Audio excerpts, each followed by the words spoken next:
শুধুমাত্র রঘু ডাকাত নয়, নতুন বছরে নতুন আরও এক ছবির ঘোষণা নিয়ে এলো দেব। অন্যদিকে রুক্মিণীর নতুন ছবি নটি বিনোদিনীর নতুন ক্যারেক্টার পোস্টার লঞ্চ হলো। সব নিয়েই এখন আলোচনা করব আপনাদের সাথে। Hi, this is Hastalipi originals. এখন আপনাদের সাথে দেবের নতুন ছবি ঘোষণা নিয়ে এবং রুক্মিণীর নতুন ছবি নটি বিনোদিনীর ক্যারেক্টার পোস্টার নিয়ে আলোচনা করব। এরকমই বাংলায় সমস্ত সিরিজ এবং সিনেমা সংক্রান্ত আলোচনা শুনতে এবং রিভিউ পেতে আমাদের এই চ্যানেলটা ফলো করে রাখুন আর নোটিফিকেশন বেলের ওপর ক্লিক করে অল বাটনের ওপর ক্লিক করে রাখুন, যাতে আমাদের ভিডিও সবার আগে আপনাদের কাছে পৌঁছে যায়। তাহলে চলুন ভিডিওটা শুরু করছি। Hastalipi originals, the ultimate filmy dose. দুর্গাপূজাতে তো রঘু ডাকাত আসছে এসভিএফ এবং দেব এন্টারটেনমেন্ট ভেঞ্চার্সের হাত ধরে। তার সাথে 2025-এর ক্রিসমাস উইকেন্ডে আসছে প্রজাপতি 2। হ্যাঁ, আপনারা ঠিকই শুনেছেন, অভিজিৎ সেন এবং অতনু রায়চৌধুরীর প্রযোজনায় আসছে এই ছবিটা।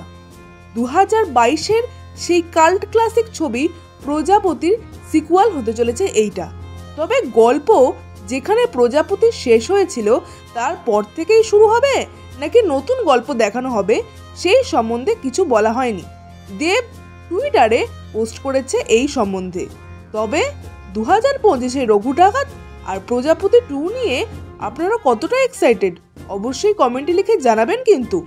তবে এই বিষয়ে একটা নতুন করে কনফিউশন তৈরি হয়েছে।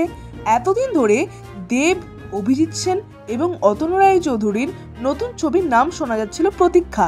এই ছবিতে মিঠুন চক্রবর্তী, দেব, পরাণ বন্দ্যোপাধ্যায় এনাদের সমস্ত থাকার কথা ছিল।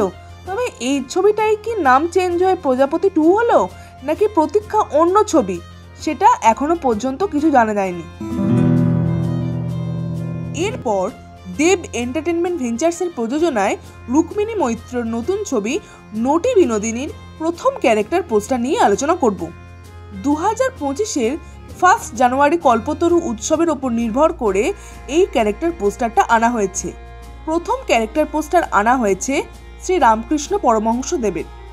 এই চরিত্রে অভিনয় করছেন বিখ্যাত ব্যক্তিত্ব চন্দন রায় সান্যাল। তাকে রামকৃষ্ণ দেবের চরিত্রে বেশ ভালো মানিয়েছে। তার এক্সপ্রেশন দেখার মতো ছিল এবং ব্যাকগ্রাউন্ডে যে মিউজিকটা দেওয়া হয়েছে তা দুর্দান্ত। এটাও একটা অনবদ্য ছবি হবে বলে মনে হচ্ছে। এই পোস্টারটা আপনাদের কেমন লাগলো সেটা কমেন্টে লিখে জানান। চন্দন রায় সান্যালকে কেমন লাগছে রামকৃষ্ণের বেশে সেটাও কমেন্টে লিখে জানাতে পারেন। আর আমাদের এই ভিডিওটা লাইক করতে মিস করবেন না প্লিজ।